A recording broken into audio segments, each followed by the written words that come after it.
Point about Atlantis that is, I think, a very important point to understand. That society ended in a flood, the flood being the symbol of water, which represents the emotional realm. They were literally inundated by their desires, by their emotionalism, in the great flood that is hinted at in so many of the different myths and religious traditions. And the flood was brought on, we're told, by the spiritual hierarchy, by the masters, the advanced beings who at that time lived on Earth and guided and guarded humanity's evolution. And they reached a point where they realized that the humanity of Atlantis was so inordinately devoted to desire and to acquisition of material things, so dominated by emotion, that they decided to bring the civilization to an end. And they withdrew. And they've been gone from active involvement on Earth ever since. It was because of this attention on material things and the building up of desire, of the desire nature, it opened up the door for really evil forces to come in. And they kind of got the upper hand at that time, and that's why the whole civilization was brought to an end and terminated, because that seemed to be, in fact, to the hierarchy, that seemed to be the only way. Now, of course, only the forms of the people were inundated and destroyed at the time, but the consciousness of the souls lived on. Mm-hmm. And those same souls have returned from time to time, and perhaps they're still with us today. Well, as I understand it, today, at the present time, they're the whole problem of this element of desire and emotional fixation on the outer levels of life, on the material and the tangible, is again coming to a point of crisis. And so that's why it's said in the Ageless Wisdom that a lot of the souls who lived in Atlantis are back again dealing with the same problems, because until we resolve these problems, we have to face them over and over again. But the interesting thing is that this time humanity has enough mental development, enough mind, that hierarchy does not intervene. We are left to our own resources to work out this problem, because we can do so. We have free will, and we have a mind. We have the power of choice, of discrimination. We have the capacity to sense values and to discern the difference between material values and spiritual values, between the selfish impulse and the impulse to the common good. We have all of this wisdom, you could say, available to us, and we are left on our own to draw upon it or not. And the prediction is that if we don't get it right this time, we will not go down in a flood, but in a fire. And that fire was symbolic of what happened in World War II, World War I and II. I think they tend to see that as one great war, one extended war.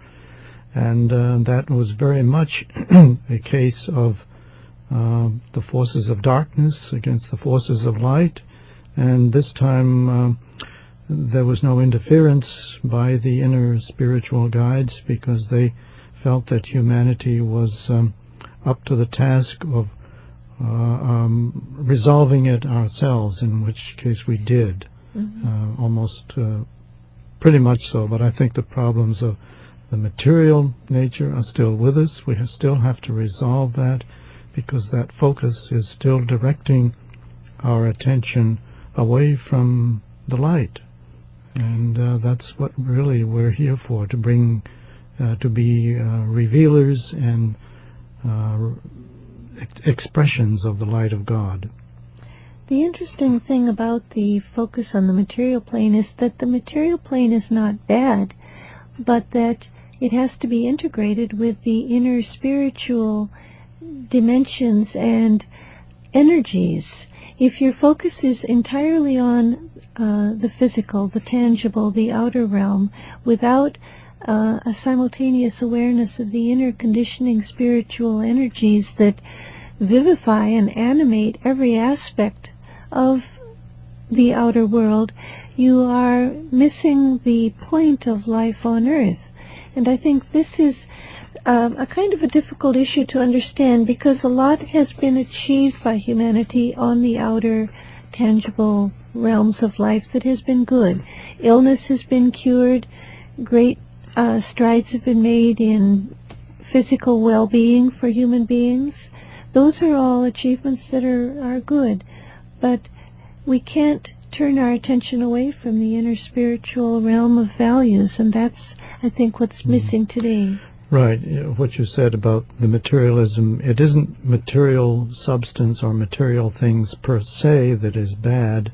It's the allure or the attraction that these things have upon us. I mean, we want to possess them, but really we get to the point where we are possessed by them, and that's what has to be controlled and brought about.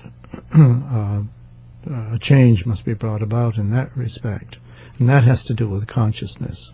That's why the values of sacrifice and sharing and unselfishness are so important, not because they're just nice qualities, but because they indicate, when they are really spontaneously expressed, that humanity is moving forward in consciousness. And as long as we live lives of selfishness and materialism, we're dwelling in the state of Atlantis, so to speak.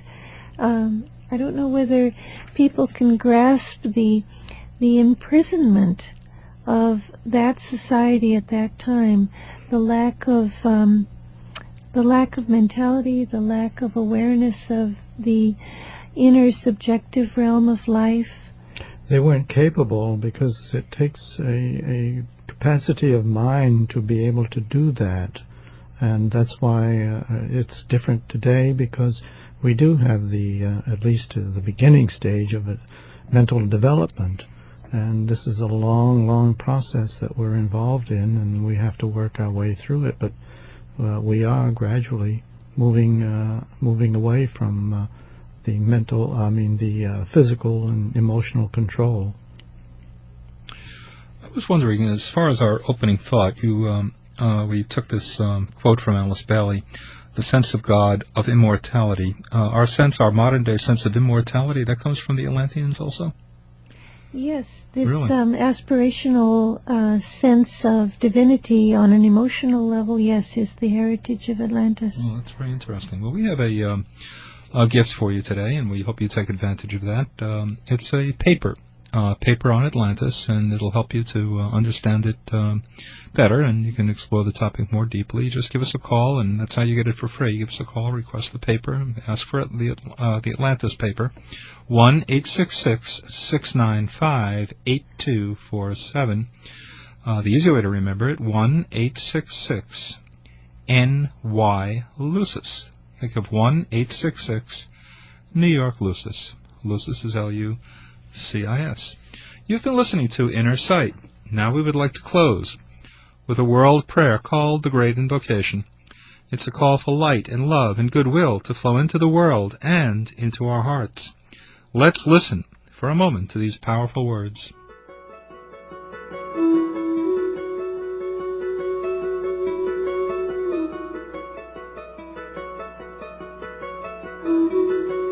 From the point of light within the mind of God, let light stream forth into human minds.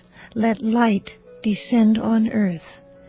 From the point of love within the heart of God, let love stream forth into human hearts.